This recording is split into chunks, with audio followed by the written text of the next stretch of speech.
Out tomorrow. I'm out tomorrow. Well, I'm out tomorrow, too. You're out tomorrow, too. Very busy this weekend. And then I'm headlining Hilarities on Sunday, doing that reverse crowd work show that I was talking about. That should be fun. Poundcake's back in Studio G. He'll be out tomorrow. Afternoon, white people. Hello. You got a gig tomorrow, too? No, I'm helping Bill at the door. Oh, right. Yep. He's paying you $50. 50 smackers. Right. I'd love to pay you 50 smacks. Could you imagine if Poundcake meets the love of his life working the door at your show? There's a chance. I mean, in Willoughby, there might be some guy that just checks those boxes that he likes where they're like a DL, maybe a little bit more conservative politically, but Poundcake likes those guys. He really does. Really like manly man. Yeah, he likes to dance with the devil in the pale moonlight. And he's just sending you those messages through his eyes. Your dad's a little racist, and they feel, intrigued by dating a man of color. Yes, Look how it boils yeah. my blood. That's the type of stuff I like. That's star-crossed lovers right there. Like, so you got to have a 4-acre farm. Or, like a 40-acre farm. It's like, you need to go all the way back to the wood line, and I'll meet you there when my dad falls asleep. The tree line. They don't. What have is their this, own the place. 1700s? Yeah, He helps his dad with his crops. They are a small farm. He's doing horny slave cosplay is what he's doing. Wow, you're going back a ways. Whatever gets people through it, I guess so. You follow the moonlight. And that will lead you to my me. porch. And he's all spread out in a field, in a clearing in the field. No, imagine he meets somebody who's so awesome. All of a sudden, Poundcake finds himself hauling ass to Willoughby on the regular. That would be pretty wild. Yeah. Because at this point, you don't want to go up the street to hang out with somebody. Unless you're really feeling it. But, man, if you meet somebody, when's this show, tomorrow night? Tomorrow night, 8 o'clock. There's 7 tickets left. You want to come out? You could be, somebody gets the very last ticket. That person could be looking for a way out, too, from their family's backward, right-wing, whatever, Listen, right? I don't know if you're into this. I have a kid, but I don't love him. I'm But looking, I don't love I'm looking, him. For a partner to share my life with. Wait, what do you mean? I have a kid, but I don't love him. What's that got to do? Why does that make it better? Because he doesn't want to be responsible. With kids? Gay men don't want kids right away. I don't know if you noticed, there seem to be a lot of gay men who want kids. Yeah, but they're settled gays. They're not circuit Oh, not party dating gays. gays. I see. Yeah, He wants to be with someone and then settle down together. But he wants them to have some wild years together before they start doing kid stuff. And I have one friend who he wasn't out, obviously. I was going to say he wasn't gay, but he wasn't out. But he dated his high school sweetheart, and they ended up having a kid, like young. Like she was pregnant in high school. And he is an awesome dad, but he's gay now. And he's like engaged, and he has like a whole life. And I'm like, see, that probably would have saved my life. Probably having a kid out. Yay! You're a different level of gay at that point. Like you're a superior gay. Like you're a responsible gay because you're a dad. It shows you in a different light. You're a new species of man. Yes. You're homo superior, and as opposed to homo sapiens. Because like that's a conversation starter. That's something on the first date. Like, hey, I have a son. I'm like, what? I don't know too many of you like that age and have a son. No. Your first question is, you have to yes and this for a little bit.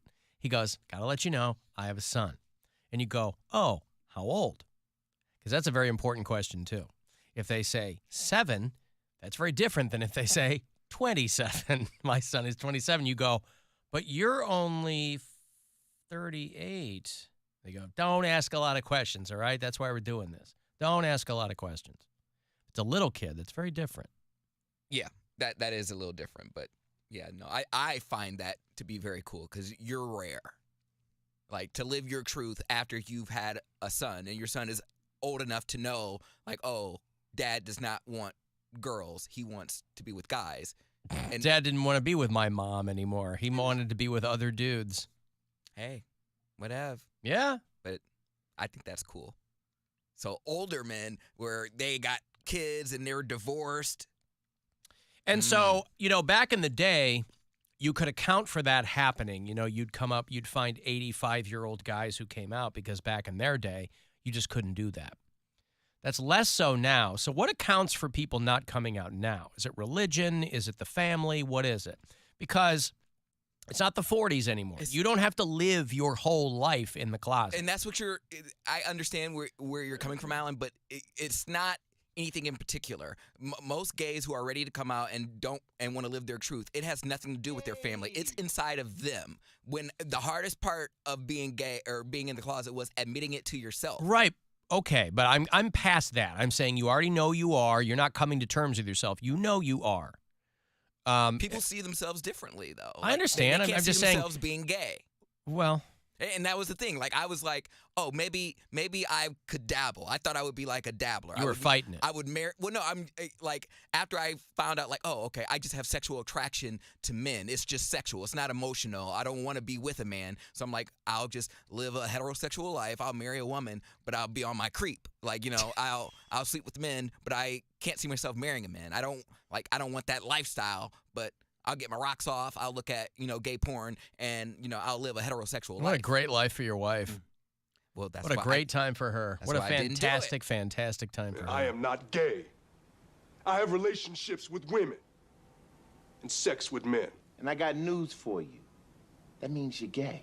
You believe, maybe Ice-T has helped people come out. Who knows? Maybe somebody saw that episode of La Renata and was like, you know what? I am like that other guy. And this whole time, also, I was doing my thing. As much as I like to think that, oh, yeah, morally I couldn't do it, my conscience got to me, I wasn't fooling anybody. Like, they knew by my voice and the way I walked and talked, they were like, oh, he's gay. He might as well just admit it. So at the point, they just broke me. I just stopped fighting. I'm like, yeah, I'm gay. Hey! Whatever. Hey. Hey! Yeah, but for a long time, you tried to tell us that nobody knew. There were certain parts of my life where no one knew. And we said, knew. Cody, come on. We've seen the pictures. We've heard the stories. That's why I changed schools. In Oberlin was far too small. Everyone knew everybody's business. They knew. But that's why I changed schools and went to JVS. Put on the dirt stash and fresh start. Became a carpenter to create the illusion that I was butch. So the illusion. So I was like, if the only thing gay about me is my voice, then I'm like, oh, bro, I was just born like that. I can't help the fact that I, talk like this. What? Knuckle up. Say something. Square up. I wasn't gonna do anything gay. I don't think I slept with anybody when I was in high school. I don't think I slept with anybody at JVS. Oh, and there's so many good puns. The hammering, the nailing. Yes. I do like Butch Poundcake, though.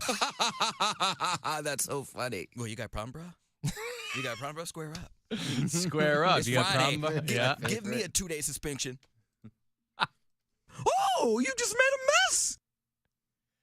I got to take a break. Want to send a text? 35192. AlanCoxShow.com is where you can watch live, and we'll be back. The Alan Cox Show. On our free iHeartRadio app and your favorite smart device. Just tell it to play the Alan Cox Show on iHeartRadio. iHeart, are you ready? Our 2024 iHeartRadio Music Awards are coming to Fox. Live from Los Angeles, Monday, April 1st. The biggest stars from all genres of music are nominated, and it's up to you, the iHeartRadio listener, to decide who wins. And the iHeartRadio Music Award goes to... The iHeartRadio Music Award goes to... Who had the best lyrics? Who had your favorite tour style? The best music video? Best fan army? Get your votes in for these categories and more at iHeartRadio.com/awards. And get ready to celebrate with all of the artists who are nominated. Hey, it's Taylor Swift. It's your boy Jelly Roll. 21 Savage, the Foo Fighters. It's Olivia Rodrigo. Hi, this is Shakira. It's Morgan Wallen. What's up, y'all? I'm Beyonce. We're Fall Out Boy. And there are so many more. Make plans to join us April 1st, live on Fox and iHeartRadio stations across America. For our 2024 iHeartRadio Music Awards. What's holding you back from learning the language you've always wanted to know? Too hard. Takes too long. Not with Babbel. Babbel's lessons take just 15 minutes a day. 15 minutes isn't long. Nope. And they're fun. Fun isn't hard. Right. Babbel's interactive lessons, podcasts, games, and more make it fun and engaging, so you don't realize you're learning a language, but you are. And Babbel's lessons are built around real life. You can choose from topics like travel, business, relationships, and more. you'll learn what matters most to you. Plus, Babbel's lessons are designed to get you speaking right away. In 3 weeks, you're able to start having conversations. Just 3 weeks? Even better. Since Babbel's lessons are designed by language experts and voiced by real native speakers, you'll get the accents